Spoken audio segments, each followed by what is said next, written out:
السلام عليكم لكن waa qorshe media maanta barnaamijkeenu wuxuu ku saabsan yahay qorsheynta iyo dejinta hadafyada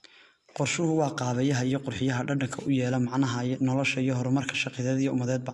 dhamaantiin waxaanu jecelnahay in aynu gaarno horumar la taaban karo oo wax ku ool ah kaas oo aynu dheefsano natiijadiisa sidoo kalena dadiyowga inagu hareeraysanay manaafacaastaan ma jiro qof inaga mid oo jecel guuldarrada ama hooseynta nolosha qof walba waxa uu ku taamaa in intuu nool yahay uu gaari doono hadafyo uu leeyahay nasiib darro in yar oo ka mid ah dadka ayaa gaadha hankooda kana dhabeeya ugu yaraan qayb ka mid ah halka inta badan ee soo hadhay qaybta u badan ka niyad jabaan hanashada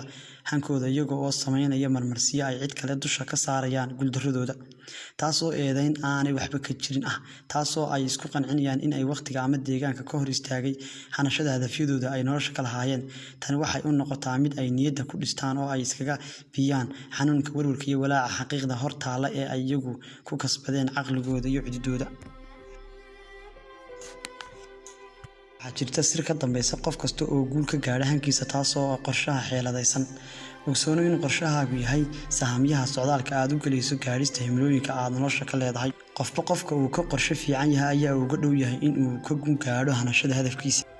qorshuhu waa barbilowga xariiqda aad ka dhaqaaqayso kaasoo ah diiradda aad ku baadhayso halka aad rabto in aad gaadho iyo hankaaga maadaama uu yahay qorshuhu qaabayaha nolosha qofka iyo hankiisaba waxaan mowduucan kusoo bandhigi doonaa qodobo aad muhiim ugu ah qof walba oo doonis xoogan u qaba qorsheynta horumarkiisa shakhsiyadeed qodobadaas oo ah 10 qodob oo si cad u qayaxaya sida loo dejisto hadafyadaada iyo qorshayaashaada mustaqbalka qodobka koowaad waa inay jirtaa doonis dhab ah oo kaasoo goday taasoo aad ku doonayso in aad yeelato qorshe cad oo yoolkaaga ku gaarsiiya qodobka labaad fadhiisa meel bilaabuuqa tusaalahaan haddii ay guriga dad badani kula nool yihiin waxaa fiican inaad ka yara fogaato waqtiga aad gaadhayso go'aamada shakhsiyadeed ama aad dejinayso qorshayaal khuseeya naftaada waxaa muhiim ah in aad tagto meel nasasho fiican leh sida hoteel leh deegaan dabiiciya tani waxay fududaynaysaa helista nasasho maskaxeed taasoo sabab u noqonaysa in aad maskaxda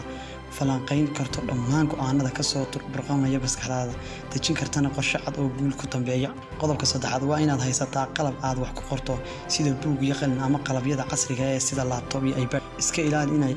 in ay ku hayso caatifad caadeed ama farxadeed oo dheeraada waqtiga ugu wanaagsan ee go'aan la qaadan karo ama la dejin karo qorshe fiican waa marka aad ku sugan tahay xaalad degan oo dhexdhexaad ah normal qodobka shanaad inta aanad qoraalka bilaabin waa in aad garanayso waxa aad rabto in aad qorto iyo halka aad rabto in aad ka bilowdo qor dhammaan yoolalka hadafyada aad rabto in aad ka midho dhaliso inta aad nooshahay habee ama u kala qorshee sida ay macquul u kala yihiin adigoo eegaya midba midka uu ka fudud yahay iyo weliba sida ay u kala mudan yihiin qodobka lixaad qor waxyaalaha aad ku wanaagsan tahay sida xirfadaha aad leedahay ee kala duwan tani waxay kuu saamaxaysaa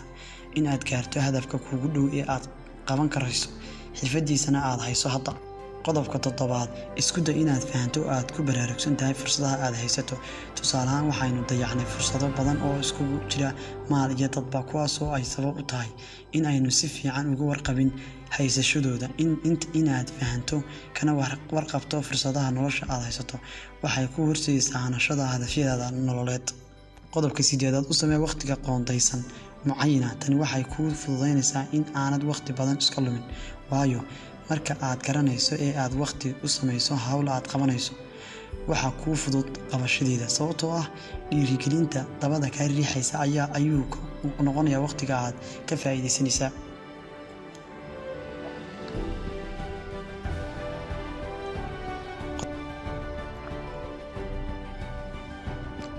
qodobka tobnaad waa qodob aad u muhiim ah waxaan oranayaa tala saaro ilaahay qofka tala saarta mulkiilaha dunida waxa dul yaalaba ma noqon doono mid khasaaray sababtoo ah ilaahay subxaanahu wa tacaala waa mid wax walba awood u leh inuu ku fududeeyo maadaama aynu nahay ummad islaam ahna waxa waajib ah in tallaabo kasta oo aynu qaadayno u celino dhanka alle subxaanahu wa tacaala ilaahay isaga oo inagu dhiirigeliyay inaynu isaga talo saarano waxa kii qur-aanka inoogu sheegay inaynu tala saaro suuratu aali cimraan aayadda 109 فإذا عزمت فتوكل على الله إن الله يحب المتوكلين إلهي القرآن كيسا سبحانه وتعالى وحكولي هدي آد كوان قاعدتو إلهي تلا صارا الله وحو جعليها كوا تلا صارتين نروش كما مارنا تقرش قرشونا كما مارما قبش ku dhaqaaq qorsheynta iyo qaabaynta qabashooyinkaaga hadafyadaada shaqooyinkaaga nololeed si aad u noqoto qof liibaanay noloshiisa adduunye ee marinka iyo ku meel gaarka nolosha dambe ee aakhiro ee rasmiga ah. Assalaamu calaykum waraxmatullaahi tacaala wabarakaatuh. Fadlan share, like and comment channelkeena si faafiya asxaab